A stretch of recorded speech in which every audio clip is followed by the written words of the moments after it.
Hi, welcome back to Autism BC Talks. My name is Brock. I'm the program manager here with Autism BC. Today we have a session, Autism BC Talks, about the Compass program from Easter Seals, and I'm lucky to be joined by Erica Evans today. Thank you for joining us. Thank you so much for having me. I'm excited to be here today and talk about Compass. Erica is the Director of Client Services with Easter Seals, British Columbia, and Yukon. And the Compass program is one of those transitional programs which help with transition into adulthood. At Autism BC, our information service, more than 20% of our requests for information and support last year were about supports for adult services. So when we are giving referrals out, this is one of those programs where we say, check this program out, uh, see if this will make a difference for yourself and your loved ones. Is this something you're looking for? So with our Autism BC talks, when we do program highlights, what we want to be able to do is say, okay, here are 8 to 10 of the commonly asked questions that our members are asking us. So we hope to get an interview with you and go through some of those questions so that we can share that video with people so they can consider if this is an option for them. Sound good? Sounds great. Okay, let's get going. So can you help me understand what is the Compass program? Absolutely. So Compass is a 13-week program, um, and it's both online and in person. We have two different sessions that we hold out. And the easiest way that I like to describe Compass and help people visualize what to expect is that it truly is a crash course into adulting. And so the whole premise and focus is that folks, typically young adults, we see between the ages of 17, so late into high school to even late 20s, some early 30s. Um, we're really meeting them at where they're at in their life because we know that with the folks that we support, the needs that they're looking for can be various different ranges. So it could be somebody that maybe they are transitioning out of high school and we're looking at life skills. Perhaps they're already living independently or semi-independently, and they kind of want to have a visit on some of those skills again. And the beauty of this program is we truly touch upon everything. So stress management, healthy eating, to the budgeting and financial skills, to housing, and we do it in such a way that is very interactive, very visual. Part of the curriculum is based off of Aged Out, which is through BC Adopted Families Association, and they have a great video series and where our folks can complete little quests on each of the different subject matter. And it's really fun and interactive, and really those 13 weeks go by quite quickly.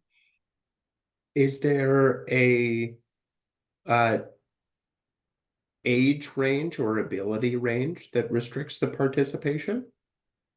Typically, we like to see folks, like I was mentioning, 17 out of high school to, I'd say we have it to about 27, 28.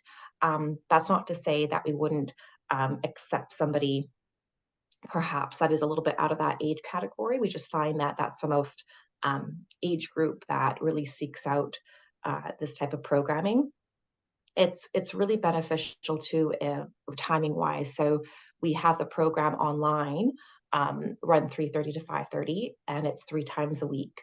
And then the in-person session is twice a week in the afternoons, 1 to 4. So typically, if you're somebody that is maybe you're going to school, still in school, like in high school, and or you're working certain hours that might not benefit the individual. But regardless, we just find that age group, that's the folks that are really looking to get support on those life skills so that they can become more independent.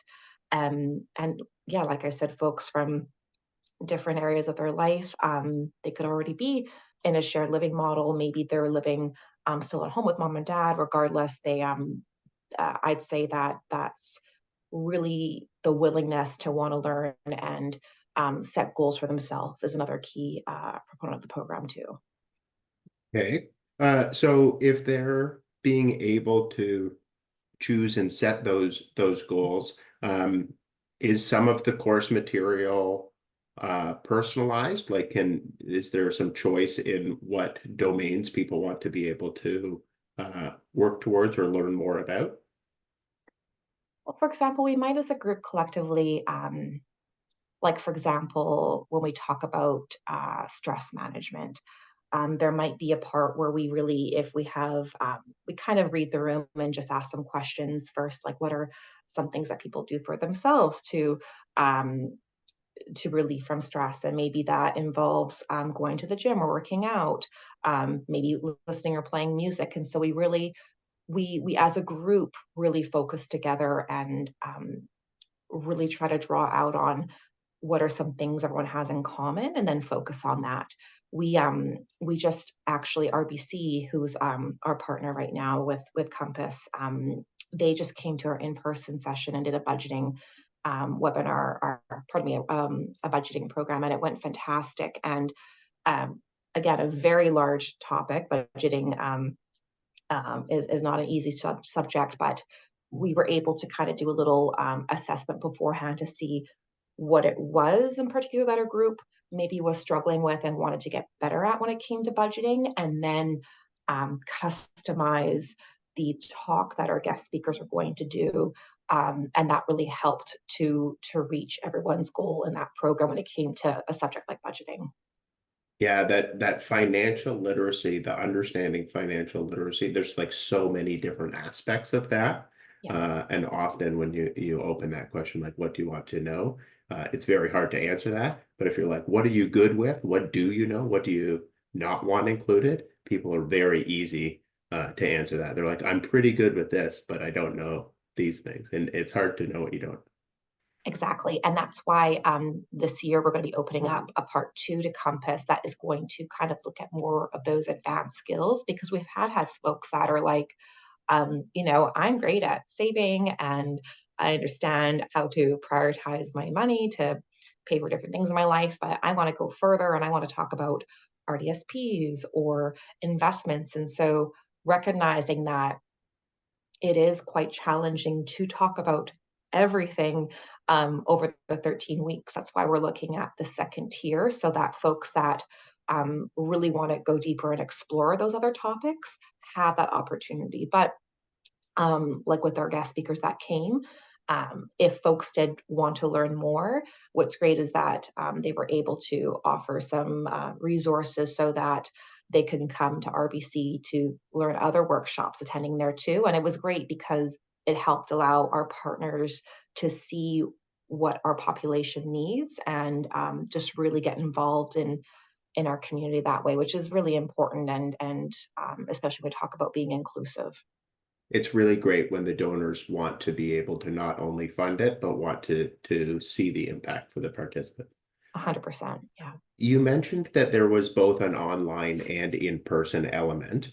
Um, is this currently only offered in certain areas, or can anyone in British Columbia or the Yukon be able to join this? Is there a regional aspect?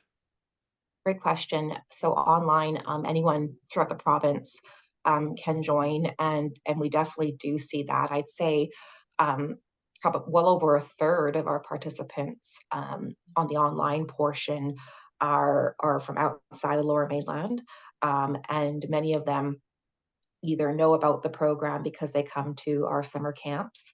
Some have told their friends, and now they come online as well too. Um, so there's certainly no limitations when it comes to that. The in-person piece is at Easter Seals House in Vancouver on Oak Street. And so I'd say when it comes to the in-person, obviously it's being able to come to that meeting space that we have is one key element. And then for the online portion, um, I think another thing, and this is where I can talk about kind of the screening, the registration process when we get to that point, is that we do ask folks like, do you have like Wi-Fi available to you? Do you have a laptop that you're able to use? Do you need help with Zoom? And so really trying to understand where folks are at with that so that we can best support them, whether that's on a virtual platform or in person.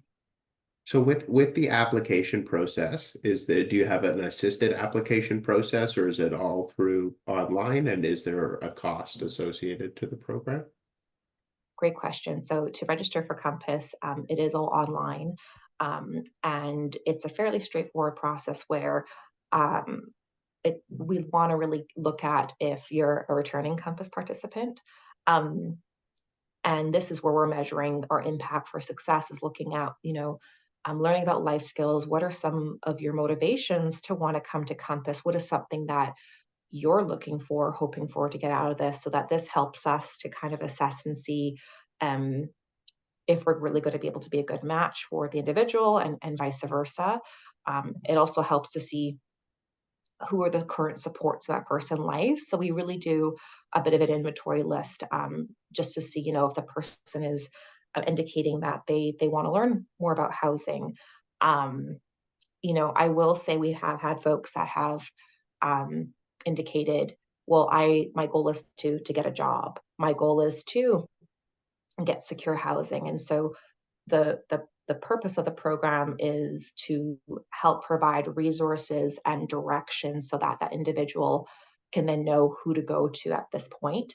Um, I'd say we're not physically going out to help that person get housing, for example, but it is a way that doing this kind of registration process and screening is that we can see where they're at and where they're hoping to get out of the program. I really like that. I like that the application process allows open questions to be able to have the success measurement based on what the participants joining, and then that opens the dialogue of like what you're offering, what the program is offering, to see if it is the right fit before somebody commits to a multi-week program. It Um, is a big commitment, that's right. I mean, we wanna make sure that we're all on the same page and it's gonna benefit both people. yeah, for sure. And then when people, I guess, have completed or gone through the program, what would you say the biggest impact of this program is? I'd say that we look at different ways of measuring. So I've talked about kind of the modules that we cover, um, and really we're gonna look at the skills component. So, we do a little bit of a scoring each week. Like, we're going to be talking about, let's say, housing this week, and specifically, what we might ask a question like, what are some things that you knew before this module versus after the module, and so we kind of see where each week they're really able to show that they've grown in the knowledge component of that. But then we do, in the beginning when they register with us, we do ask questions like, what does your circle of support look like right now?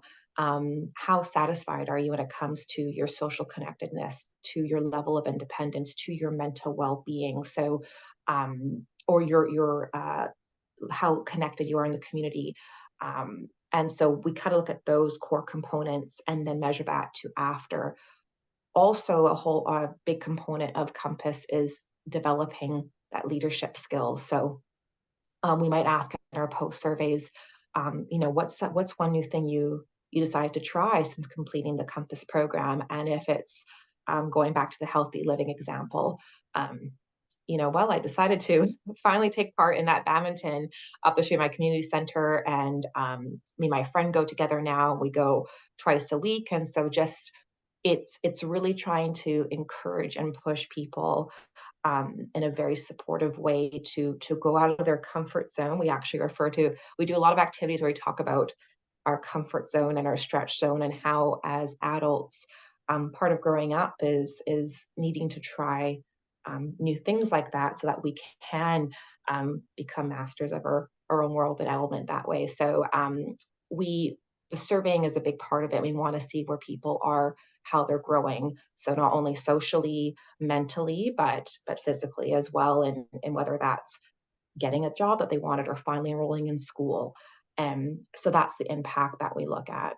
Nice. Yeah. That stretch zone, like right outside of your comfort zone, is where kind of the best learning can Yes. occur as long as you don't reach that panic zone outside.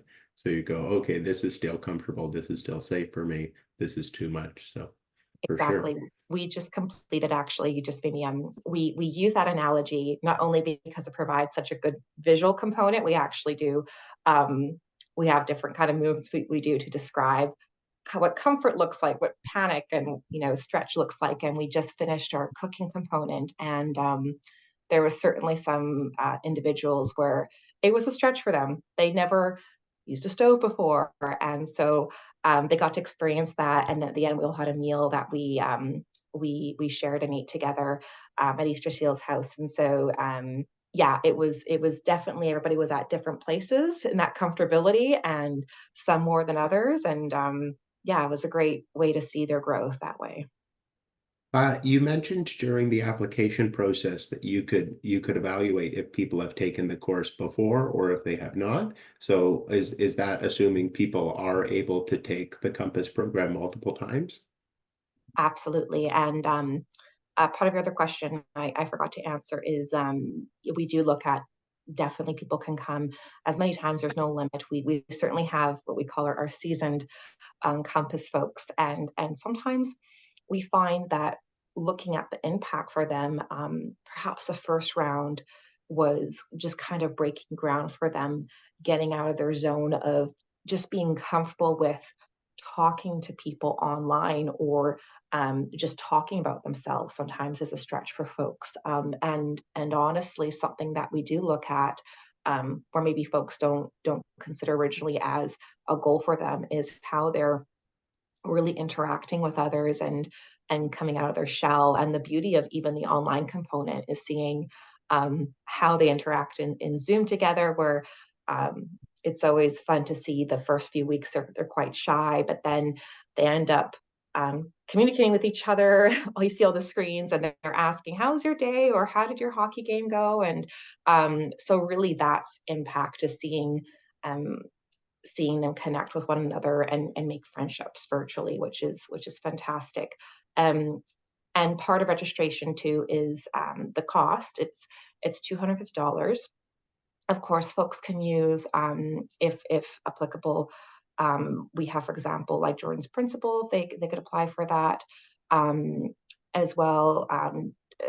We always recommend reaching out if you are eligible for CLBC with your facilitator and talking about um, dollars if you have the allocation that could help support the program. So there are ways to cover the cost for Compass, but for the 13 weeks, it is $250. Okay.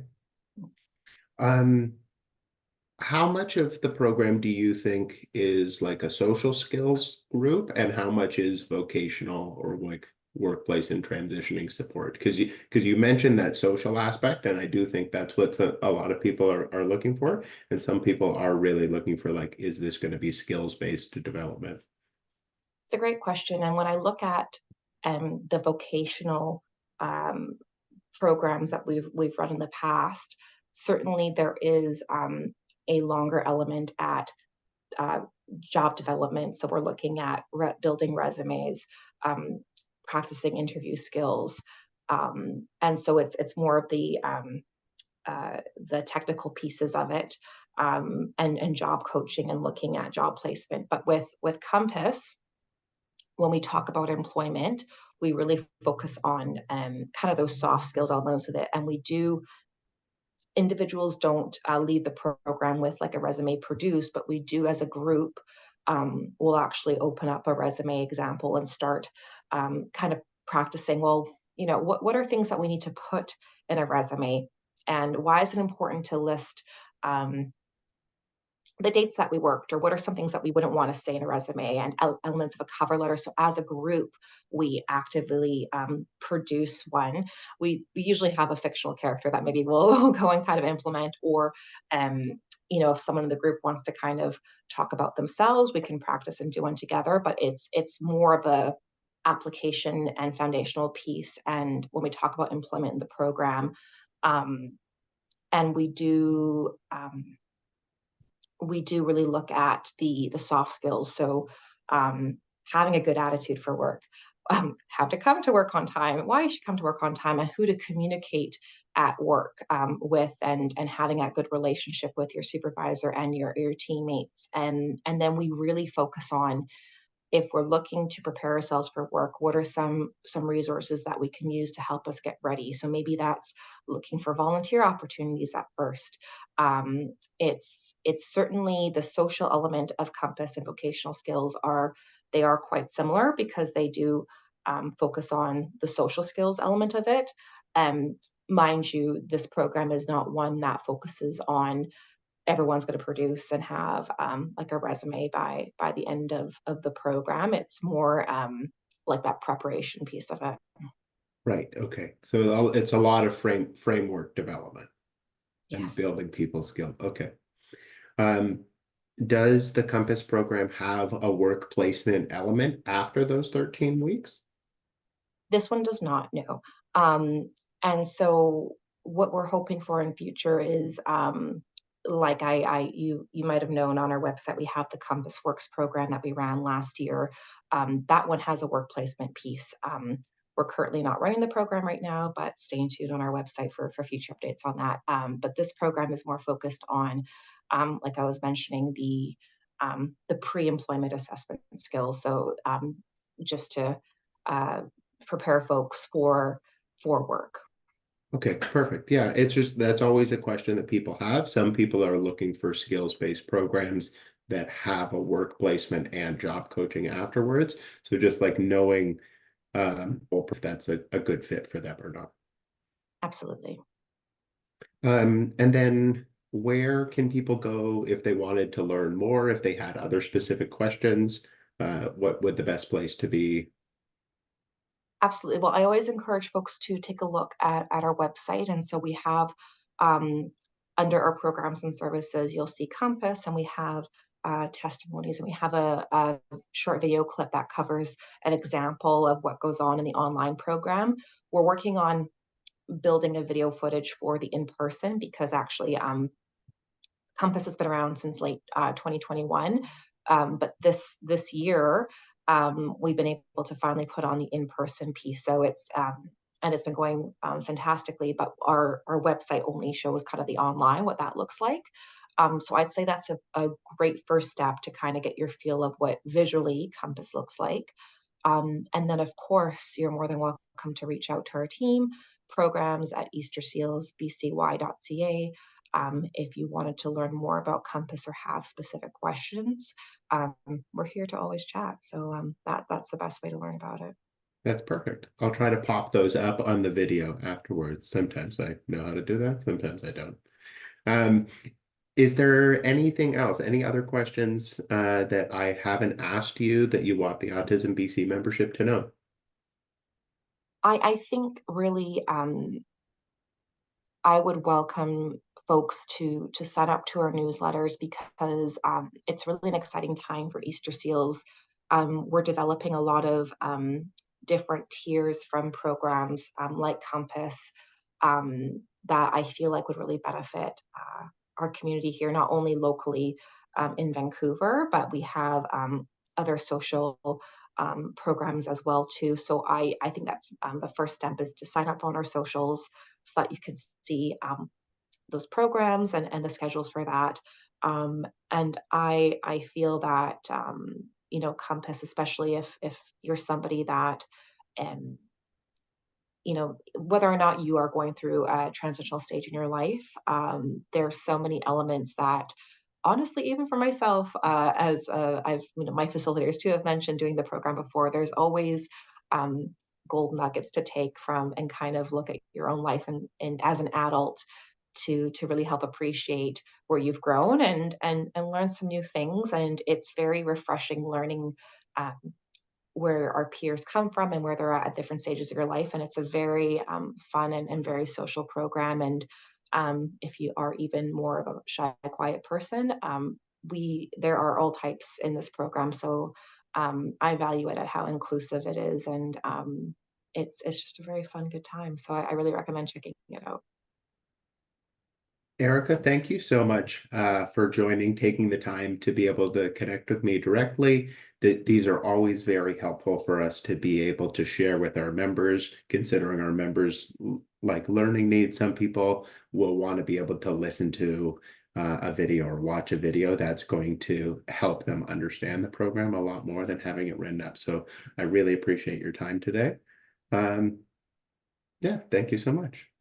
Thank you very much, Brock. Really appreciate your time.